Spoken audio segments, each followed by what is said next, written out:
The Story of Civilization, Part 2, The Life of Greece, being a history of Greek civilization from the beginnings, and of civilization in the Near East, from the death of Alexander to the Roman conquest, with an introduction on the prehistoric culture of Crete. Chapter 7, The Greeks in the West, the Sybarites, is Part 1. Skirting Sunium again, our ship of fancy, sailing westward, finds Cythera, island haunt of Aphrodite, and therefore the goal of Watau's embarkation.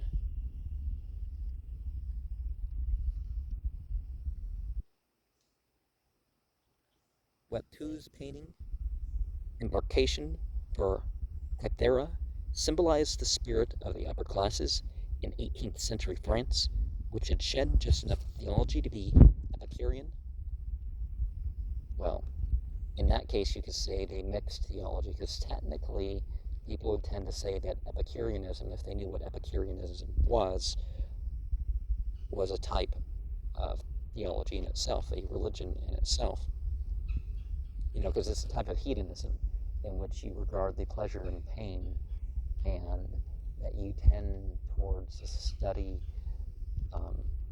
peaceful sort of environment. And, well, we can talk more about it later, but there, about 160 of the Common Era, Pausanias saw the most holy and ancient of all the temples that the Greeks had built to Aphrodite, and there in 1887 of the Common Era, Schliemann dug its ruins out of the earth. Cythera was the southernmost of the Ionian Islands that bordered the west coast of Greece, and so named because Ionian immigrants settled them. Sakonoths, Kefalonia, Ithaca, Leucas, Paxos, and Corcyra made the rest. Schliemann thought that Ithaca was the island of Odysseus, and vainly sought under its soil some confirmation of Homer's tale. But Dortfeld believed that Odysseus' home was on rocky Leucas, from the cliffs of Leucas, as an annual sacrifice to Apollo. The ancient Leucadians, says Strabo, were in the habit of hurling an animal victim, but being men as well as theologians, they mercifully attached to him powerful birds whose wings might break his fall. Probably the story of Sappho's leap is bound up with memories of this rite. Corinthian colonists occupied Corcyra, also known as Corfu, about 734 BCE, and soon became so strong that they defeated Corinth's navy and established their independence. From Corcyra, some Greek adventurers sailed up the Adriatic as far as Venice. Some made small settlements on the Dalmatian coast and in the valley of Po. Others crossed at last through 50 miles of stormy water to the heel of Itola. They found a magnificent shoreline, curved into natural harbors and backed by a fertile hinterland that had been almost neglected by the Aborigines. The Greek invaders took possession of this coastal region by the ruthless law of colonial expansion, that natural resources, unexploited by the native population, will draw in by a kind of chemical attraction some other people to exploit them and pour them into commerce and usage of the world. From Brundisium, also known as Brundice, the newcomers, chiefly Dorian, traversed the hill of the peninsula to establish a major city at Taras. The Roman Tarentum, or Taranto. The traditional dates for the founding of the Greek cities in the West are given in the chronological table. These dates were taken by Thucydides from the old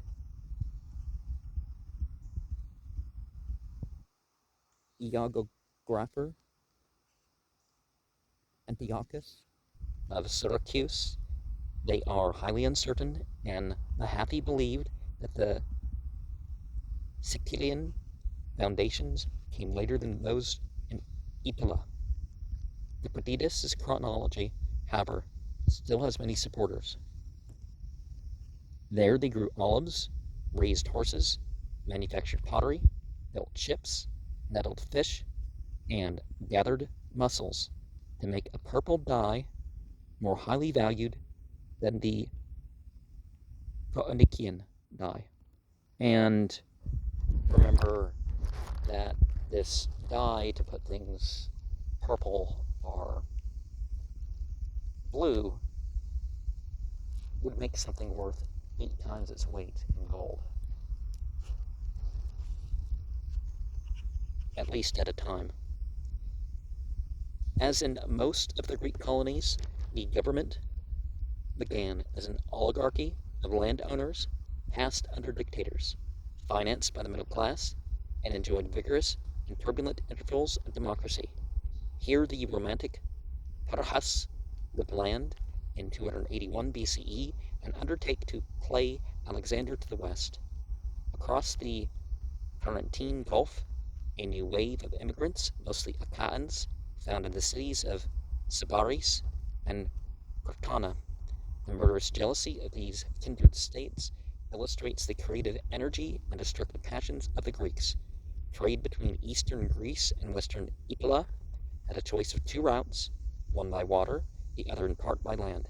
Ships following the water route touched at Crotona and exchanged many goods there.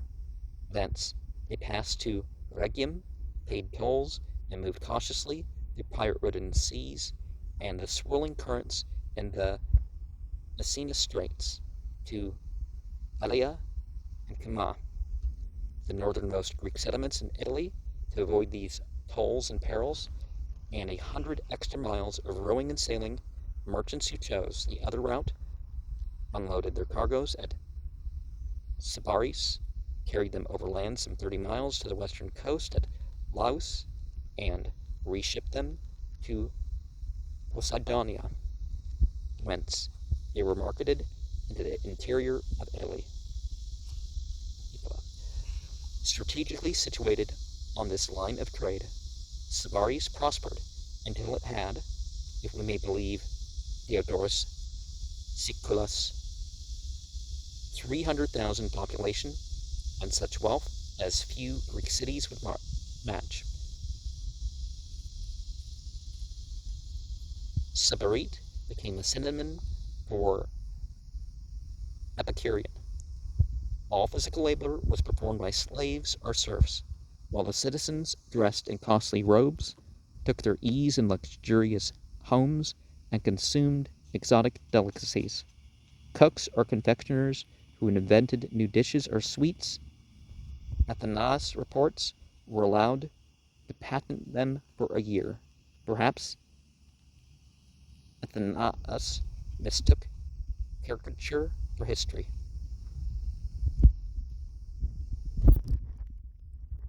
Men whose work was noisy, such as carpenters and smiths, were forbidden to practice their crafts within the confines of the city. Some of the roads in the richer districts were covered with awnings as a protection against heat and rain.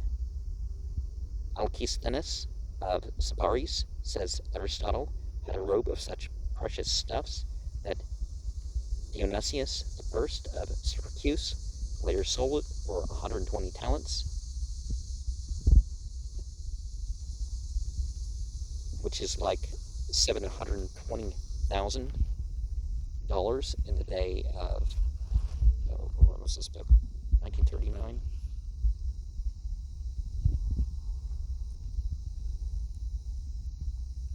Smun Doritus of Sybarites visiting Sicyon to sue for the hand of Cleisthenes' daughter, brought with him 1,000 servants.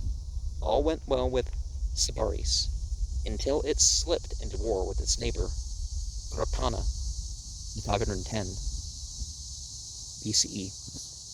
We are unreliably informed that Sybarites marched out to battle with an enemy of 300,000 men. The Crotoniates, we are further assured, threw this force into the confusion by playing the tunes to which the Sybarites had taught their horses to dance. The horses danced, the Sybarites were slaughtered, and their city was so conscientiously sacked and burned that it disappeared from history in a day. When 65 years later, Herodotus and other Athenians established near the site the new colony of Thurii, they found hardly a trace of what had been the proudest community in Greece. Crotoniates. And